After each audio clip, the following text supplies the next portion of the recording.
Welcome and good evening to our event. I'm going to continue letting people in from the waiting room, but Peter, let's get started. Greetings, greetings. It's so good to have you with us here. Congratulations for making the choice to be with us instead of being out on a nice spring evening, or, if you haven't had enough Zoom fatigue, maybe you will have had enough of that in an hour. But I'm so glad that you're here for this next hour or so. We've got some really special people here with us. I'm Peter Slowick. I teach at Oberlin Conservatory, and for about 22 years, I've been heading something called Credo, which is about sharing God's love for musicians with young musicians, people college age and younger. And so we've been doing that. And what we're doing now is called Credo Club. It's a way for us to have get to know each other in an intimate way in spite of the pandemic. So see some Credo Club members here and see other people that have heard of this link from other ways.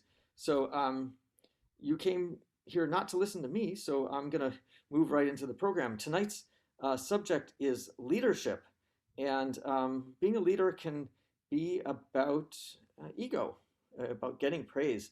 I wonder how many of you might be here because you want to improve your understanding of being a leader, or maybe you want to become a leader in the future, or you want to be a better leader. Well, we have some people here who have had all kinds of responsibility with leadership, and I think they're going to tell you some things that hopefully won't be a surprise to you, but maybe they will be.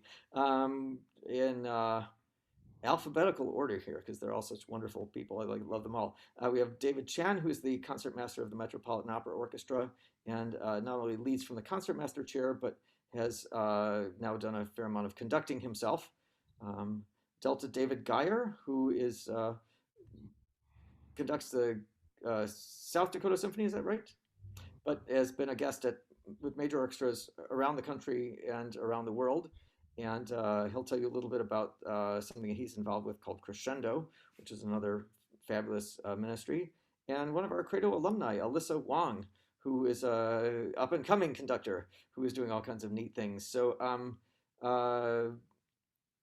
I'd like to start about this bit about leadership with a little quote from one of my favorite sermons I've ever read by Dr. Martin Luther King. It's called the Drum Major Sermon. And I'm not going to read the whole thing, don't worry, but you should look it up. Dr. King says, "We all have the drum major instinct.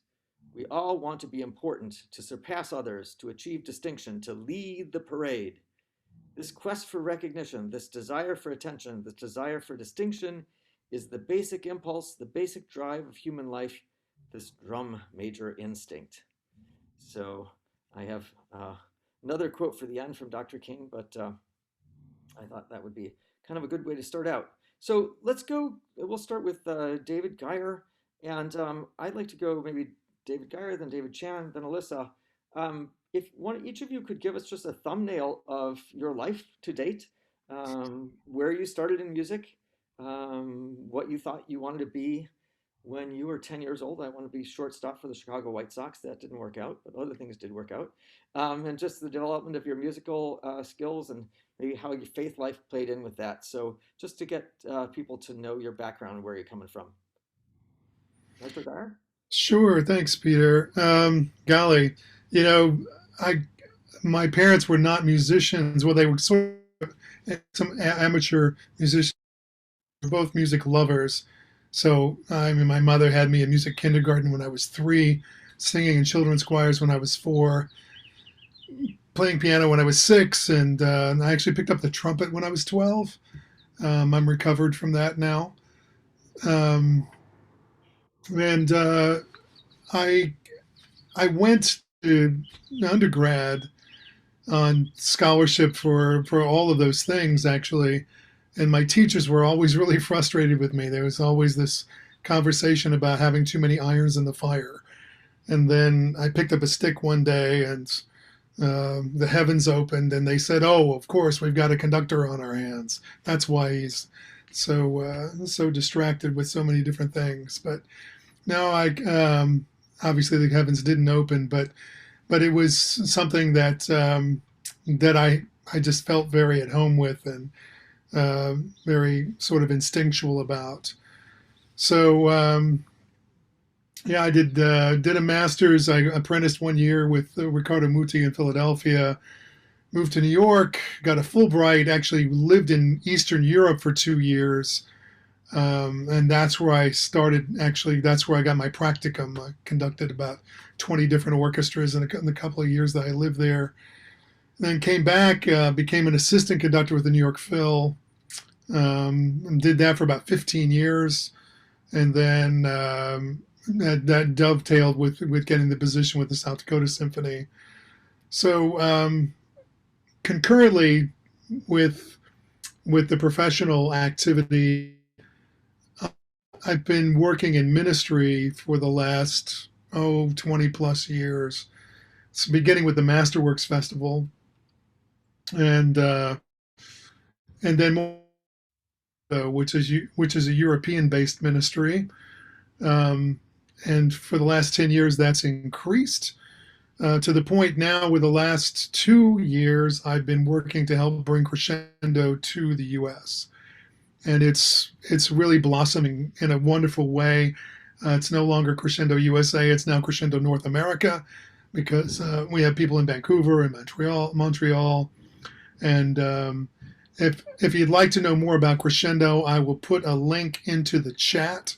It's basically a global web of professional classical and jazz musicians, and there's all kinds of activities that have come up as a result of it. But it's just wonderful to be connected to this global family, and it's very much faith based, very much a Christian oriented thing. There's no cost, there's no obligation to become a part of Crescendo. So like I said, I'll put the link into the chat, and if you feel inclined, please take a look at the website and sign on to the Christian Musicians link, and it'll immediately get you into that web.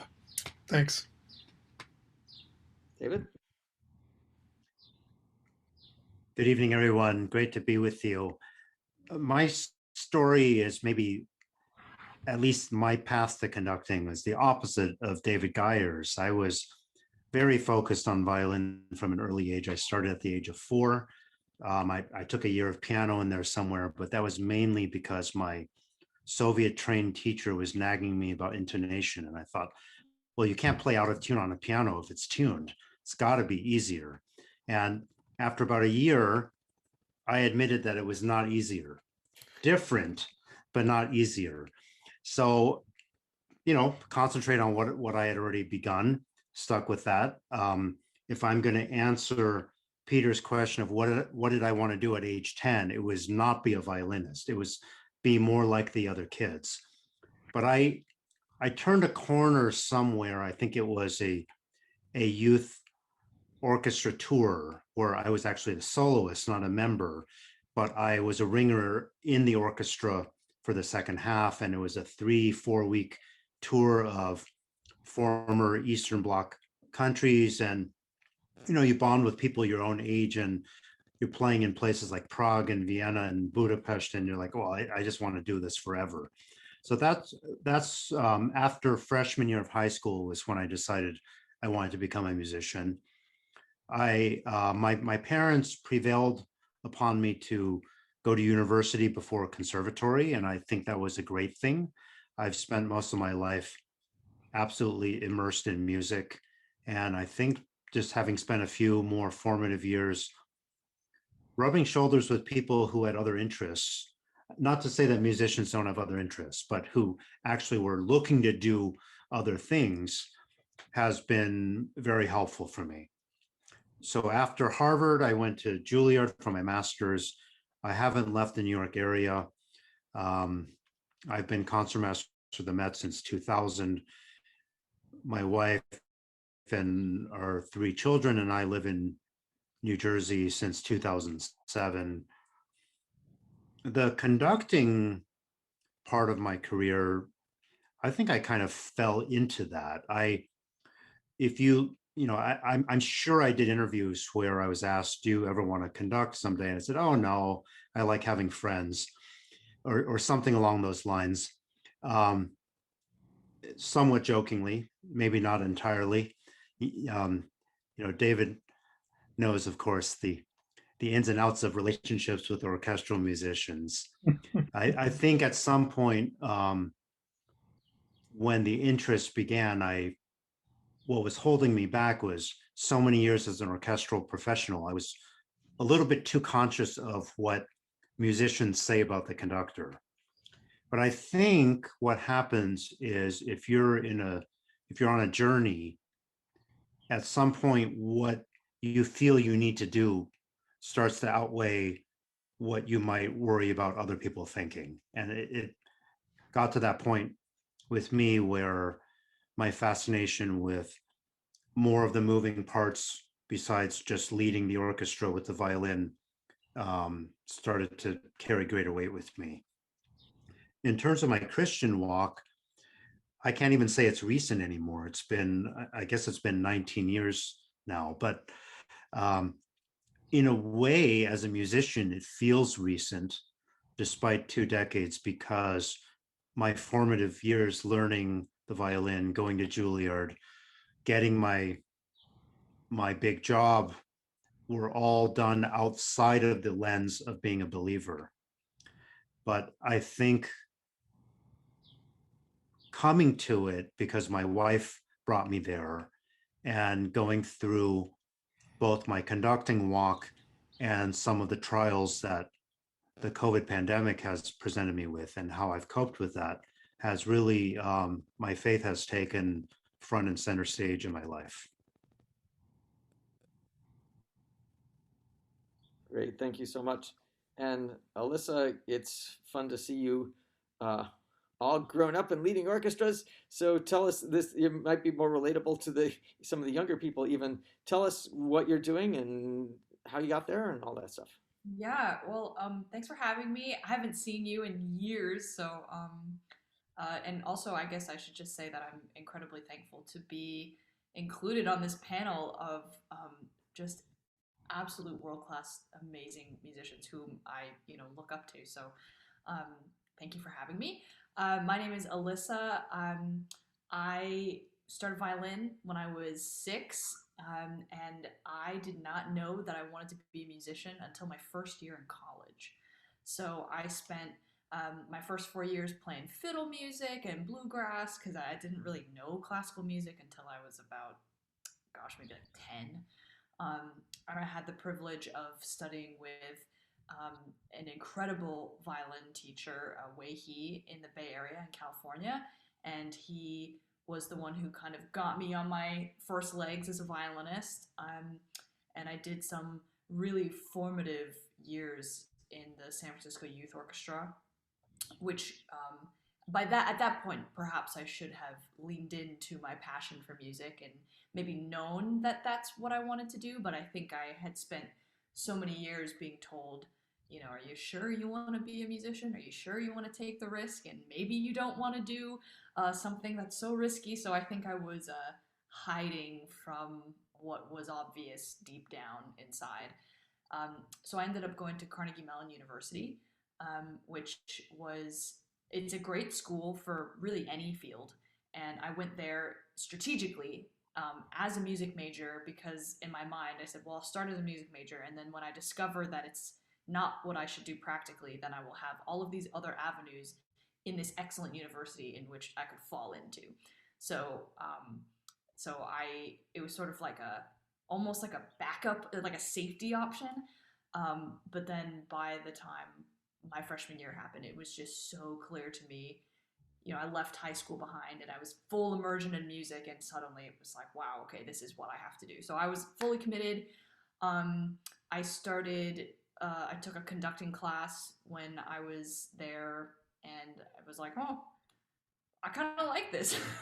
And I sort of just casually explored it, nothing too serious. I studied violin with Andres Cardenas, who is most well known for being concertmaster of the Pittsburgh Symphony for many years. And he, to this day, remains an incredibly important and close mentor of mine.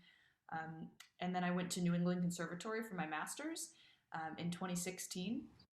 And I graduated. I got 2 master's degrees. I got a master's degree in violin and added a conducting one in my second year. So I was there for 3 years. and sort of graduated into a pandemic, which was an interesting experience. So I guess where I am now, I am playing in a new music quartet, a mixed quartet called Hub New Music, and that's why I'm in New York and not Boston, which is where I normally live. I was playing a live show here, which was actually kind of amazing. And then recently, I started an orchestra in Boston called the Boston Festival Orchestra, which was sort of an idea with me and a friend of mine who's an amazing clarinetist of creating a summer orchestra in Boston proper. And as many of you know, the Boston Symphony, which is the major orchestra in Boston, they go to Tanglewood and they kind of leave the city of Boston behind. And there was this crowd of musicians and people in Boston who didn't really have like a summer orchestra, like so many cities have. And so I sort of thought, now's the time to kind of, I don't know, take a risk. And, I want to conduct more. I don't have years and years and years of experience, but maybe I can make my own experience by creating a means for me to do what I am passionate about. So, so that's where I am. I'd say I'm mostly a violinist. I play violin much more than I conduct. And I also started composing recently. I had my first commission this past year as a composer, so that was really exciting. And yeah, I kind of do like a bunch of other stuff. Like I'm a photographer and a writer and, blah, blah, blah. My philosophy is like, do anything and everything that you want. If you don't define yourself in any definite boxes necessarily. So yeah, that's me. That's neat. It's a kind of an inspirational story to see you doing so many things. I think that's certainly coming out of the pandemic. I think we're all going to have certain kind of entrepreneurial spirit that's needed. I don't know how many of you have had a similar experience to me 2 weeks ago in Oberlin today. Vicki and I went out on Tappan Square and we heard the Oberlin Gospel Choir singing. It was the first time in a year plus that I'd heard a choir, and this was a great, great gospel choir with, singing about their faith and in close harmony. It was just absolutely really fantastic, and it made me realize how special it is for us to share music and how powerful that can be in people's lives. We in the pandemic we haven't been able to go every week to the rehearsal and the concerts and stuff like that. So I think that coming back, I think some of this entrepreneurial spirit and like I'm going to try this and take risks and see where God takes me. It's a really good example and role model for some of the younger people. So that's really cool. Thank you so much, Alyssa. Thinking about the things you guys have done and how you have different experiences. I have one specific question to kind of draw further conversations. Delta David, what are similarities or differences that you experience when you're conducting something like Chicago Symphony or New York Philharmonic, and then maybe regional orchestras or an orchestra at Crescendo, which is made up of students and stuff like that? I know probably there. David Chan can talk a little bit about how the musicians might talk about you, but what do you bring from the other side of the podium, and what do you notice, similarities and differences? Well, I think it's not that much different, actually. I mean, certainly my approach to it is no different. I don't bring a lesser standard to a regional orchestra, and I don't feel like I have to step up my game because I'm standing in front of New York Philharmonic. It's just you always have that sense that you need to bring everything that you have and do your best, no matter what. The responses are different in the sense that I conducted New York many, many times over 15 years, and this is a sense of this is what we do. This is our we're working, we're making music, and we're bringing it to people, and it's just like you don't really take it for granted, but it is really just a part of who you are and what you do. Whereas in a regional orchestra like the South Dakota Symphony has about 13, 14 weeks a year of concerts, so there's maybe a little more specialness to the event to when we come together. And when you're tackling big projects, it becomes like we've done a complete Mahler cycle in South Dakota since I've been here. And so, like, building on that year after year was like a real sense of excitement. Not that the New York Philharmonic doesn't get excited about doing Mahler. I mean, everybody pulls out the stops when you do Mahler, right? But aside from the Mahler symphonies ever, and it's 100 years old next year, this orchestra. So it's really great to be able to build on excitement in bringing people into repertoire for the first time. You were mentioning Mahler symphonies, and my first rehearsal as a player with Chicago Symphony was Mahler Seventh, which is kind of one of the craggier ones, and I was just amazed at how like perfect it was the first rehearsal. So there's that. So the orchestra, well, those orchestras, rather than working on something for the first time, maybe are just dusting things in a certain way. And the flip side of it is, I do totally agree with you about the wonder of the enterprise is a little bit lost when you do it so many times, like some of the top professional orchestras. I remember one time just walking ecstatically down the stairs after finishing Mahler second, and with some guys in the CSO, and the guy said, missed overtime by 2 minutes. It's like, what? How can you think about that? But it's the mundane. I mean, the people who work in Michelin star restaurants, they just think all food is that way. That's kind of funny. So yeah, that's great. David Jan, I'm very interested in thinking about how, since you are in both chairs, certainly concertmaster is such a commanding position. When I'm in the principal viola chair, I'm always looking, to the concertmaster. Sometimes more than the conductor. Sometimes depends on who's in the conducting podium and who's in the concertmaster chair. But that's a commanding position of authority, also. And then when you step on the podium, I wondered what similarities there were and what differences there are, and how you adjust your thought process for those two different occupations.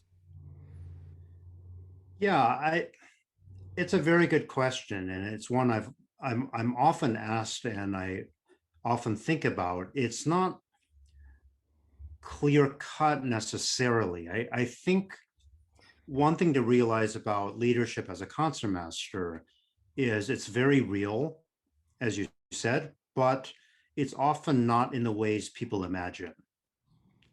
Right? It's I think, I mean, playing beautiful solos is obviously a great bonus, but that's not ultimately a huge part of the leadership, except that that may inspire people if there's beautiful sound, beautiful phrasing, something of your solos that people find inspiring. I know certainly if I'm playing with great woodwind colleagues, when they turn a magical phrase, it does something for the entire group. So I'm not discounting that, but I think the real leadership as a concertmaster is a little bit more difficult to define. It's a sense of trust of how the ensemble goes together. And a lot of leading is actually following. Same is true on the podium. I'll get to that in a moment. But the myriad ways in which you can keep an ensemble together. And then there's the non-musical part, which is kind of the most kind of difficult to define of all as a concertmaster. There are the things that the public never sees, like how you feel the question from a colleague after rehearsal, that sort of thing. It may not mean anything in the moment, but it carries some kind of weight down the line. Like I can, I'll just say very freely here, as a section leader, you will get all kinds of questions from colleagues, like things that you wouldn't imagine pertain to a piece. They will happen. And for the person to come up to you and broach the question, it's obviously important to them, at least to be heard. So that's a big element of the equation. So if it sounds like I'm kind of hedging a little bit here, it's because as a concertmaster, you have real leadership responsibilities, and yet they're often hidden and camouflaged in a way, because ultimately you have to defer to the conductor, or at least appear to do so, right? Like with certain conductors on the podium, the orchestra might just be like, okay, we're going to help this fellow out by, we're going to do what he wants, but we know like this particular thing here, it's kind of an unspoken thing. Everybody kind of goes that way, but you don't want to be insubordinate, like you're helping, but you're not quite doing what you're being asked to do. There's that kind of subtle line. And as a concertmaster, you can really, based on your demeanor and your attitude and how you do it, you can really help colleagues stay on the right side of that line, or you can kind of lead a small scale mutiny, which is generally not desirable. So flip the coin, when I'm on the podium, it's very different in a way, because despite the similarities that I think are obvious to everyone, now you're in a position where ostensibly you're in control of everything.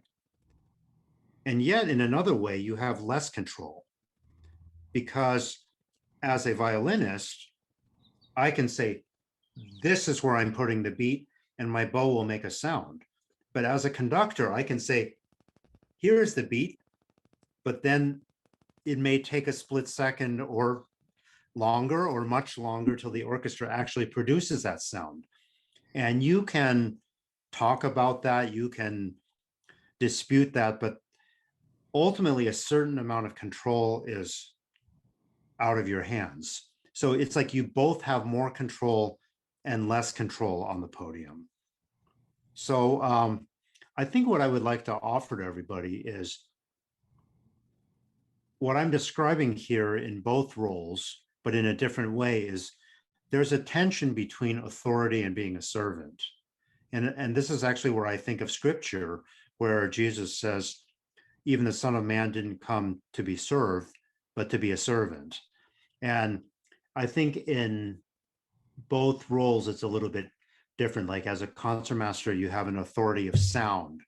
You make your own sound, so it has a very definite influence on the violin section and by extension, the orchestra. But in a sense, you still have to serve the wishes that are being transmitted to you from the podium. Whereas on the podium, you have a more complete say in over all the instruments. Like sitting in my chair, it's certainly not appropriate to tell the violas what to do, right, Peter? Listen anyway. But I might come to you after rehearsal and say, hey, perhaps could we think about doing this? But as a conductor, of course, I can turn to any instrument and offer my opinion. And yet it's a little bit out of your hands. In a way, you're still a servant, because you're trying to hand each musician the tools they need to do their job better. You're trying to serve the composer better. So leadership is never complete authority in any sphere. It's a tension between authority and being a servant. That's beautiful. I think I really appreciate that answer. Thanks so much. And that's one of the things. And to echo on your behalf, I think as a middle instrument player, the idea is to serve and help everybody. And as a conductor, I found that that's one of my favorite roles, is to be an accompanist. I love accompanying singers and soloists and stuff like that, because it involves that act of serving them. And then in a sense, an orchestra is just a bunch of little mini concertos floating around and kind of knitting all those things together and helping give people the authority or the agency, as some might say, to act in their sphere, but then knitting it all together is a fun thing. On a silly kind of mundane sense, I would say that as a player, it's very easy to get fatigued, but I've never become fatigued as a conductor.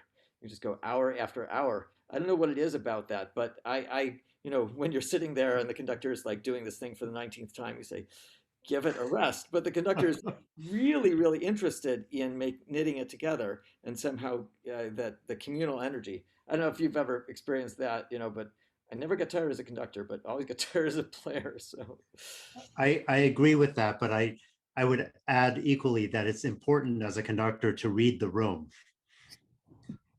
The most effective things I think conductors can do is to give people breaks at the right time and just count on their goodwill. Give them goodwill, and that will be returned to you.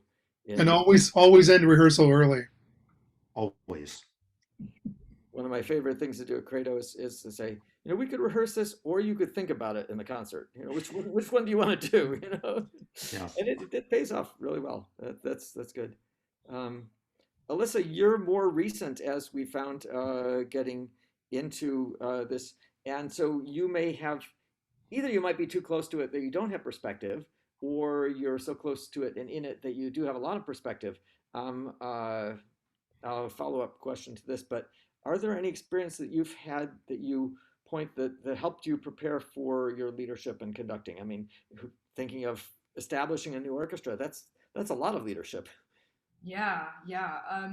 It's it's a lot of learning on the job, to be honest. And I think there's only so much that you can prepare for taking a leap of faith like that, other than just putting yourself out there and having your heart in the right place about what it is that you're trying to achieve. So I think if you're trying to be a conductor or be a leader or be in a leadership position simply to lead people, then maybe you'll end up falling prey to some not so great tendencies as a leader. And it is kind of ironic that you try to lead and you want to have the power, and then actually it doesn't necessarily give you power or respect or any of that. So I think for me personally, practically, I've always said this, that the best thing that I can ever do to make myself a better conductor is to be a better violinist. And that's the same with composition too. Anything that's sort of I call them the branches, branches of music, which are at the center are playing an instrument and having the tactile feel of responding to other musicians around you and knowing how to produce sound and all that. And everything else, conducting and composition and all that other stuff, they're just branches at the heart of that one thing. So anytime I am thinking as a conductor, I'm actually trying to put myself in the shoes of the musicians, trying to think, what do they need, what I imagine would be the most useful gesture, or whatever they might get from the podium, what would be the best thing for them that will help them in that moment. Because I think the conductor's job at the end of the day, you have to be on the musician's side. You have to be on their team, and they have to know that you're on their team. And I think that that's reflected in the experience you have as a musician yourself, as a instrumentalist, I should say. And I think there's a lot of instinctual things that you pick up as a conductor. And again, I mean, you're right. I am so new to this, and in many ways, I haven't even been playing violin for that long. Compared to, I mean, it's so difficult to even give this advice or say this stuff, because I almost feel oh my gosh, compared to the amazing guests you have today, I'm just trying to give my little experience opinion. But yeah, no, I just try to think of myself as a violinist in the orchestra and put myself in their shoes. And sometimes that does involve giving them breaks and reading the room for sure. And I think if you've been in the orchestra and you've been in the animal and the monster that is the orchestra turns into a monster, and they will turn against you as a conductor in a heartbeat if you're like not if they can sense that you're not on their side. So to have experienced that myself in the orchestra really helps me when I'm on the podium to have an instinct for those things that can't really be taught. You kind of have to like learn it on the street. Like you have to have like the street cred to be able to then have that legitimacy on the podium. So I hope that answers your question. Yeah, it answered the question, brought to mind two things that I would like to say about that. First is, I think, being vulnerable as a human being is always a good way to make friends and influence people. I've been in a situation where I say to something's happening, I'm saying, I'm not prepared to help you with this. I see that there's a problem I need to think about. We'll come back to this when I'm ready tomorrow, or come back this afternoon, or something like that. Then, of course, you have to solve it.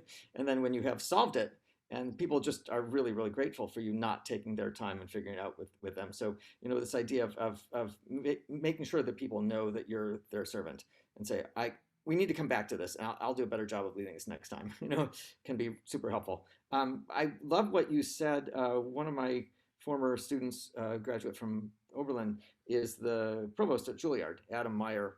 So he has the whole music program now, and he's a fantastic guy. We had him in a kind of a similar kind of, no, it was just Adam, I guess, was talking to Obi's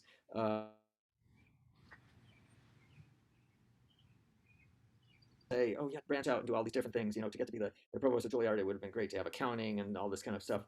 And Adam said, well, actually what really prepared me for this job was trying to play the violin tune for 4 years and that doing, yeah, it says my internet connection is unstable. I'm sorry if I'm freezing on you. But he said just doing that thing at a very, very high level and pursuing that allowed me to understand the art of what everybody around me is doing, and allowed me to be a better leader at that. So it is good to have other trainings, interpersonal training or whatever, but part of what makes David great is the fact that he, is so functional as a violinist, that kind of stuff. So super great. I have one more prepared question, then we might go to a free-for-all. And let's go reverse order on this. So Alyssa, and then David Gier and David Gier. Are there any major inspirations or role models that have molded your view of either effective leadership or musicianship or servanthood or anything? So leaders that have inspired you along the way. Yeah. Well, I mentioned my teacher, my undergraduate teacher, Andres Cardenas. He's for sure my primary musical mentor.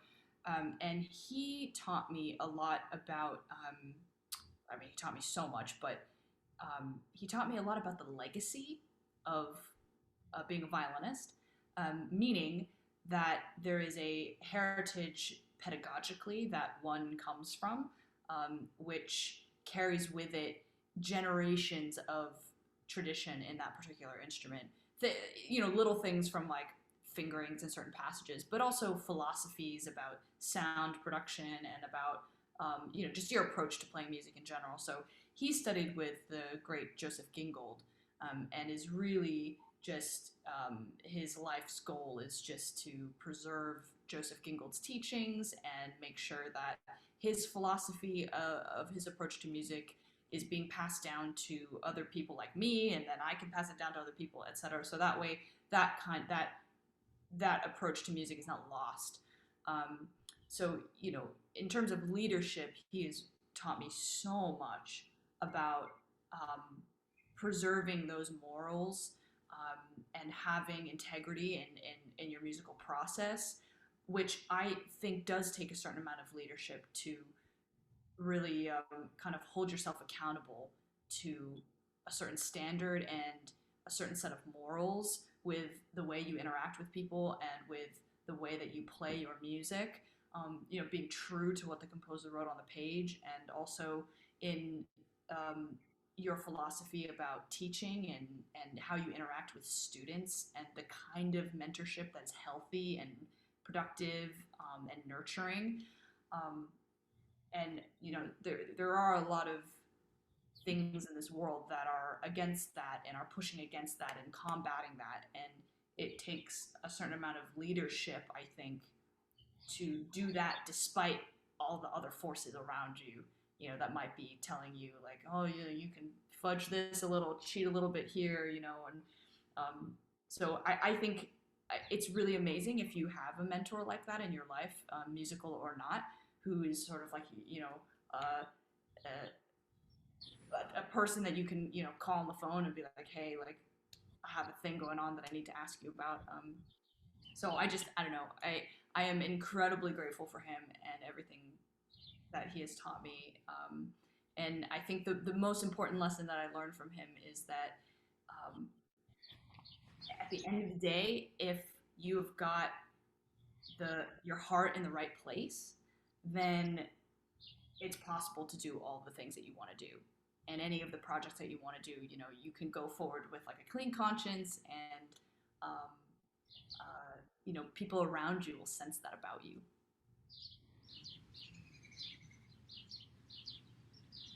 Wonderful. Thank you so much. So that's one of the things, just to tell you again, the people who are listening here, this is something we're doing with Credo Club. Credo is kind of like Crescendo. We have the same goals of sharing God's love through classical music. We tend to do it with not professional musicians, but professional musicians mentoring young musicians. We're all about young musicians. So the idea of bringing people together and creating mentorship opportunities. If you want to find out more about Credo Club itself, I just put that link in the chat too. So it's great. David, how about you? You've certainly heard the greatest singers in the world and worked with some of the greatest conductors. People that have inspired you along the way? Yeah, I did not have that sort of mentor in my studies, which, for some time I wondered, well, I did pretty well, but I wonder what would have happened if I really had a mentor that I truly believed in and that I could have really shaped me that way. And I think, interestingly, in my particular studio, I might have, musically speaking, been a little bit of a survivor, but I think in an odd way it can do one good, because you end up having to form very strong convictions of your own. But of course, one cannot ultimately get to where you aspire to as a musician without some kind of mentorship. I had very strong teaching as a child, but as a musical mentor, I think the things that really stand out are playing with singers every day for 2 decades. There's nothing, if you can't be vocal in your playing after hearing the world's greatest singers day in and day out for that many years, then you can't be taught. So I was definitely lucky to be in that, not just the soloist, but the incredible Met chorus as well. And I was fortunate to work with many great conductors, the greatest influence being, I'm aware I'm being recorded now, so I'll call him Maestro, he who is no longer allowed to be named. But Peter, you worked with him a lot at Ravinia. You know what his gifts were. And one thing which, if I can use a cooking analogy, like the Italians, they all use the same ingredients. The Koreans do the same thing. They don't have it's not like new American cuisine where people are experimenting with all kinds of fancy ingredients. They take the basic ingredients and, they take tomatoes and olive oil and basic ingredients and make them taste as much like what they are, like they reveal the real thing. And what Jimmy did was it's like he shone a spotlight on the orchestra where you heard high overtones and low voices and middle voices and the golden brightness of trumpets and the warmth of violas and the bite of woodwinds articulating and the deep sonority of low brass and whatever. And so that enabled me to hear the orchestra in a way that not many others have revealed to me. And I try to carry that on in my own playing, in my own teaching, in my own conducting, in, you know, my own version of that. What part of it I'm able to convey. I would say, in another sense, the classical music world has not always been filled with necessarily model leaders, right? A lot of the greatest musicians may not necessarily be exemplary leaders or human beings. And I think, you know, we're living in an era where, even without talking about this from a standpoint of Christian humility, we're not in the Toscanini, Reiner, Sell days where a dictator can steamroll over an orchestra like that. But that's not to say that just because the music director has to be much more careful about how confrontations with orchestral musicians are worded, it doesn't mean that the leadership is necessarily enlightened. So I guess what I'm saying is, in all of this, I mean, obviously, I know many exemplary people in the profession, but just saying people in the highest places and that type of leadership, they're not always in the same place at the same time. So I think it's, you know, as I kind of make my own new path forward, it's looking to great musicians, looking to great people, and trying to pick the right combination of those. And then really just looking to scriptural models, the one and only, really, because I mean, I agree with what Alyssa said about what's in your heart, what David has said also, and what you said about like admitting maybe you don't have the answer at that moment. I think if you're honest about mistakes, honest about your limitations, that has a power that trying to bluster over it can never replace. There's a type of respect that's earned over time through true humility, not a kind of insincere front. True humility, knowing your limitations, trying to serve the music, trying to help the musicians, being genuinely nice, but also being tough when needed in a fair way. All these sorts of things, they're not easy, but they gain you real respect over time. There's none of that padding that's just kind of empty words. It's you know, it's more difficult, but it's more rewarding. That's beautiful. Thank you very much. Ashley? Yes. Hi, guys. For those of you that I haven't met, my name is Ashley Scott, and I am on the development team here at Credo, and I am running behind the scenes right now. And just wanted to say that we're getting ready to do our question and answer session. So if you have any questions you would like to ask, either in general to our three amazing panelists, four, including Peter, or to anybody in specific, go ahead and put those in the chat. You can either send them directly to me, or you can put them into everybody, and I will collate them and send them on. Great. So it's fun to hear about. It's really almost ironic to hear inspiring people who inspire other people to talk about their inspiration. But there is this sense, Alyssa has correctly pointed out. I mean, we can all, most of us, trace our lineage back through, you know, Galamia and, you know, etc., all the way back to Paganini. Our string players, most of us can go back that far, you know, or composers to Bach or something like that. So David Gier, inspirations that led you to do what you do now? Well, you know, I'd have to credit first my father. My father was a biochemistry professor, but he was a master teacher and communicator. So things that I count it as a blessing, that things that come very naturally to me, I look back and I see in him. I just sort of picked it up along the way. Then my principal conducting teacher was Gustav Meyer at the University of Michigan, and Gustav was a real mensch, huge heart, and wonderful musician.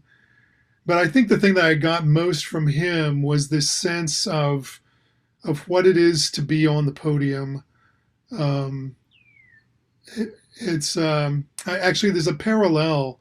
He and I never talked about this, but there's a parallel with being a pastor of a church. So the pastor of a church, when a pastor gets in the pulpit, the focus is on the Word of God. And if you step away from that, you're on very shaky ground. If you make it about yourself or about anything else, then you've lost the thread. Likewise, on the podium, the focus must be on the score. We're there to serve the composer, and as a conductor, as a leader, I must never ever lose sight of that. And Gustav, he exemplified this, because once I make it about myself or anybody else, then I mean it makes no sense. I mean, the people sitting in the orchestra are not there to play for me; they're there to play Beethoven. The thing that I can do best, or the best thing that I can do, I should say, is to put people in touch with the reason that they picked up that viola in the first place. If there's something I can tap into that can focus us all into this symphony of Beethoven we're playing, or this opera of Mozart, then we can all benefit from that. Kurt Masur was another big inspiration for me. He was the one who hired me at the Philharmonic. I mean, I realized that a lot of people were not inspired by him, were negatively impacted by him, but he was very good to me. And one of the things that he exemplified for me was the difference in being a conductor and being a music director, and making hard decisions about how to build an orchestra. I watched him. I was living in New York when he came to the Philharmonic. I watched him transform that orchestra in the first 3 years he was there, because when I first went to New York, it was not a happy crew, the New York Philharmonic. 11 years of Zubin Mehta. Sorry. It just was kind of mushy, kind of too much Strauss, kind of too much Girl Eater. And then Mazur came in, and he was willing to sacrifice in the short term this performance this week for the long term, how I'm going to build this. And through that process of systematically programming repertoire that would strengthen the orchestra, I watched that transformation happen. And that was a huge lesson for me, and really inspiring. It has served me really well in my own endeavors. All right, we have a couple of questions, and specifically, let me find Elizabeth's question here. Guys, this is for specifically two of our panelists, our violinists, for Alyssa and David. What challenges did you face as you became a conductor after first being a violinist, and how did you overcome them?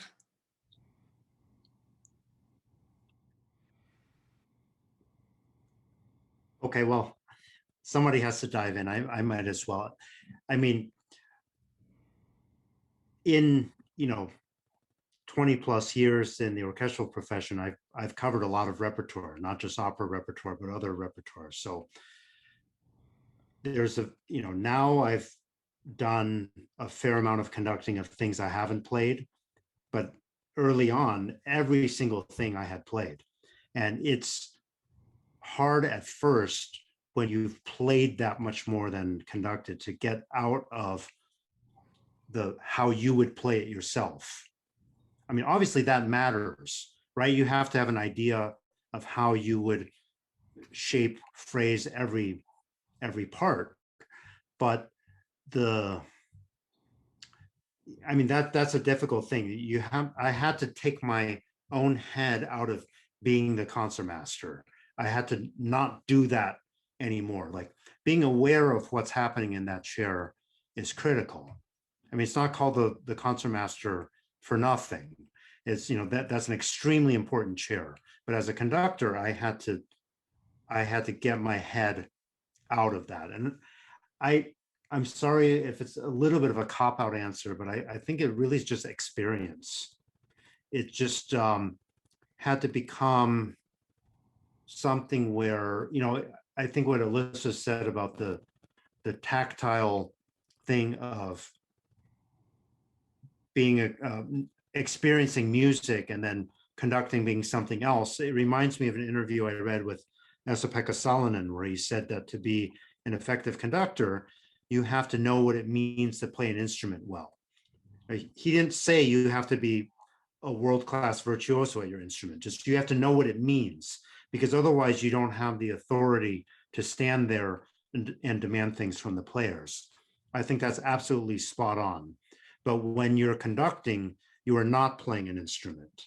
You are not playing, and I think there was really no substitute except for just doing it a lot for me to realize that my relationship to the sound has to be different than as a player.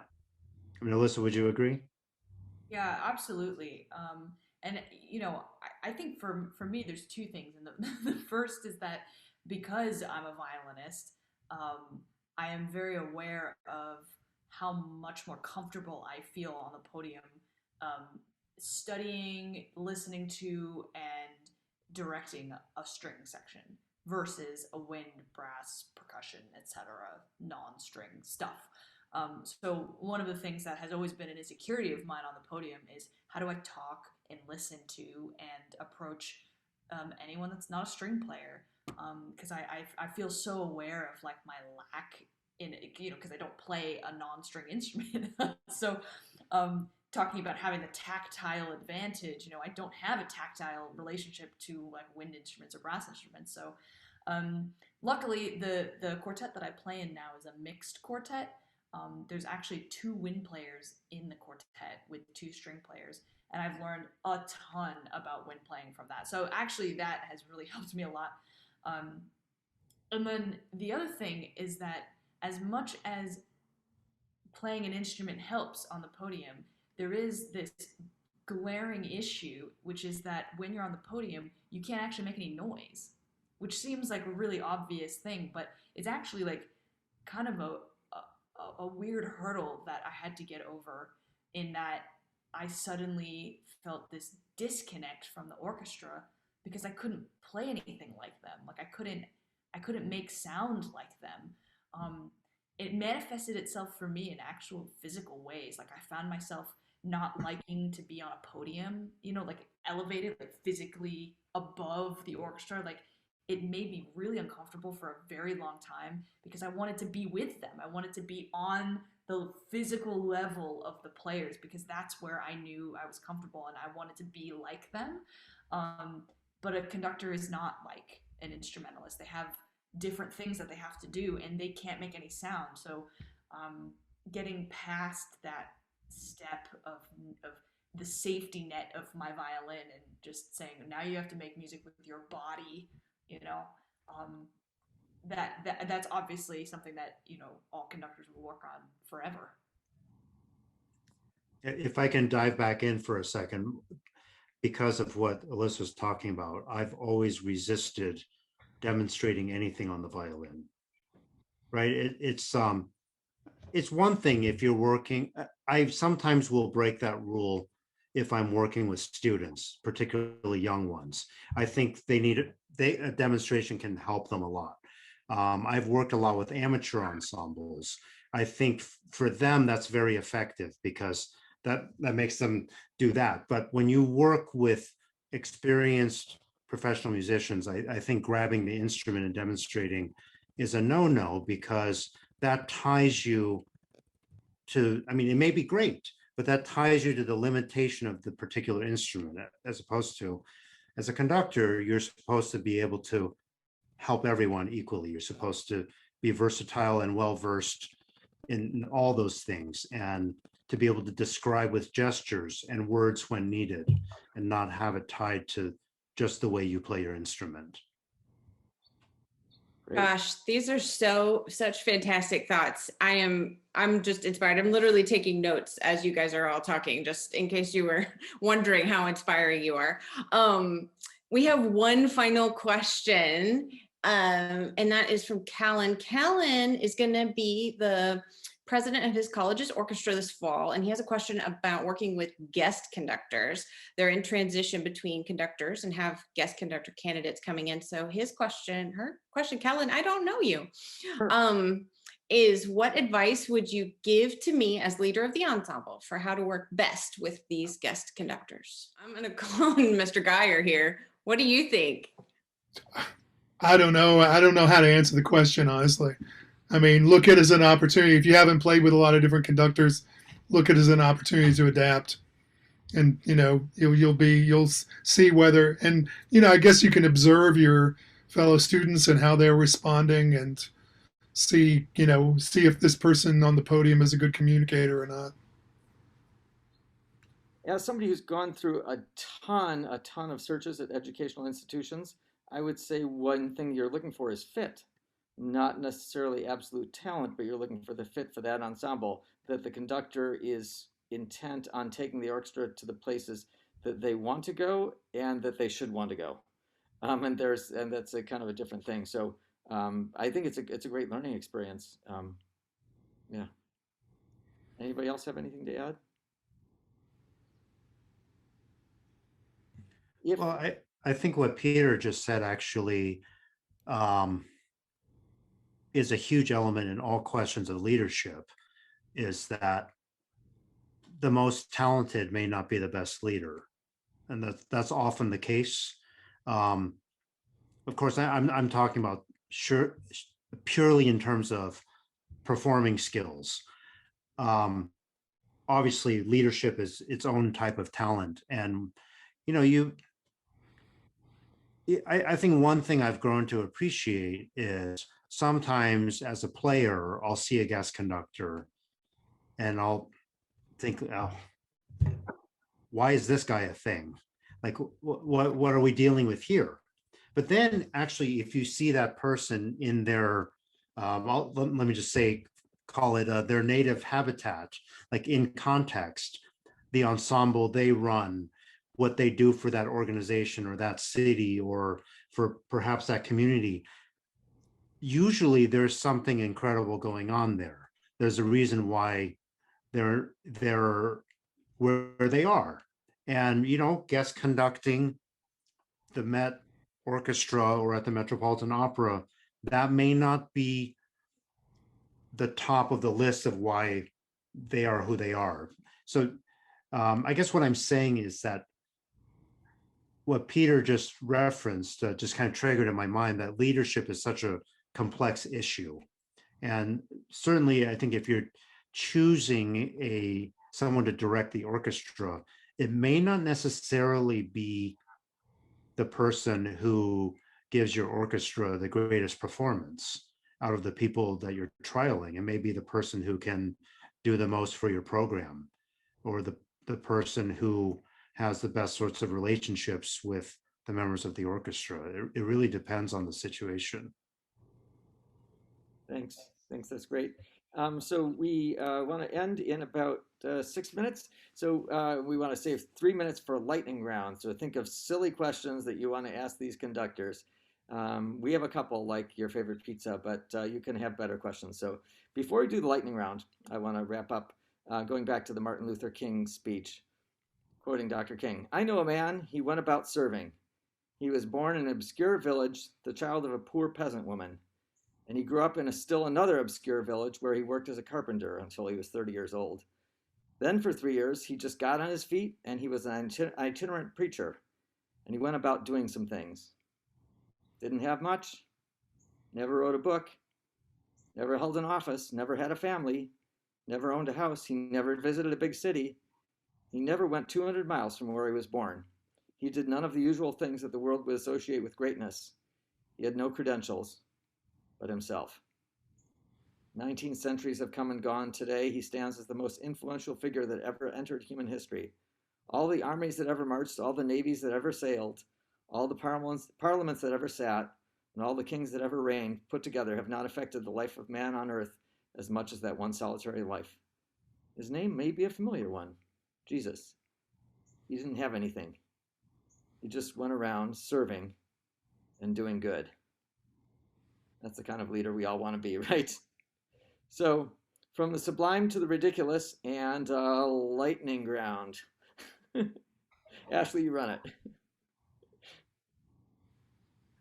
My turn. This is quick as quick of an answer as possible. And Credo Club members, guys, throw me your questions. You've done this before. If you haven't done this before, this gets about as entertaining as serious as we were. Now we get to be entertaining. We're going to ask about 10 questions. 10 is it. So we will go in order. I'm going to go in reverse on my screen. So Alyssa, David Chan, David Gier, and just answer as quick as you can. So here is your first question. Mashed potatoes, fork or spoon?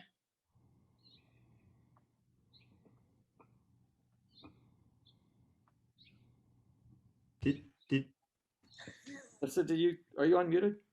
No? Can you hear me? Can you hear the question? Yes? All right, Alyssa, go. Fork or spoon? Fork? Fork. Fork, no question. That's hysterical. I always use a spoon. Anyway, okay. Next question, Alyssa. Richard, you always come with the fun ones. Alyssa, let's start with you. Is cereal a soup? No. No. No. Gosh, you guys are good. Okay, next question is favorite ice cream? Pistachio. Salted caramel. Turkey Hill Choco Mint Chip. Oh, that's a good one. All right. When doing sit-ups, here we go, Alyssa. When doing sit-ups, knees bent or knees straight? Bent. I don't do sit-ups. Planks. Bent, the back's too fragile. That's a good one. That is a good one. Okay. Here we go. We're gonna have our next. Oh, we have a composer question. Shostakovich or Tchaikovsky? Oh. I don't know. That's horrible. That's like choosing a favorite child. I guess from favoriteness, Shostakovich. Well, if I want a happy rest of my life, Tchaikovsky. Unless you do the sixth. Right. I don't know. Shostakovich has won me jobs, so I'm going to go with that. Oh, that's a good reason right there. Okay, Alyssa, back to you for favorite pizza. Margarita. Oh, fancy. Pepperoni, green pepper, and onion. Man after my own heart. Mushroom. Really? All right. Let's see, guys. Do anybody have any last questions? We have room for one more. Okay, here it is. Oh, that's a good one, Keith. If you had to select another instrument to learn, what would it be? Cello. Okay, wait, before we move on, Alyssa, why? Because they have all the best melodies and they don't have to play hard, high stuff. Amen to that. Okay. The triangle. Okay, I'm married to a percussionist. There's a lot to that instrument. Yeah. Well, I mean, I recently conducted the Lark Ascending, and I counted 20 dings, and per ding, it was a much higher rate of pay than anyone else in the orchestra. Hands down, best, hands down. Mr. Gier. Tabla. What was it again? tabla. Nice. I would study Hindustani music in a second. Call it Really? appropriation, whatever. Yeah, That All is- the independent finger independence. yeah, yeah. I don't even know how they do that. that is- Fascinating. well, Wow. thank you so much to a terrific panel. Let's give them a round of applause here. Thank you so much. Conductors love applause and curtain calls and all that kind of stuff. It's been inspiring and heartwarming and also educational and fun. And that's what we try and do with Credo. I think things in common with Crescendo and Credo and any place that puts Christ at the center of our profound music making is that it should be just like all those things: inspiring, fun, fill you up. So thanks to all of you who tuned in and who are doing your thing. Hopefully you've got something from this that you can take to your community. That's why we do it, so we can all share this. So thanks again to the panel. We'll look forward to meeting you in another place and another time. Thanks so much to our panel again for coming here, and have a great evening all.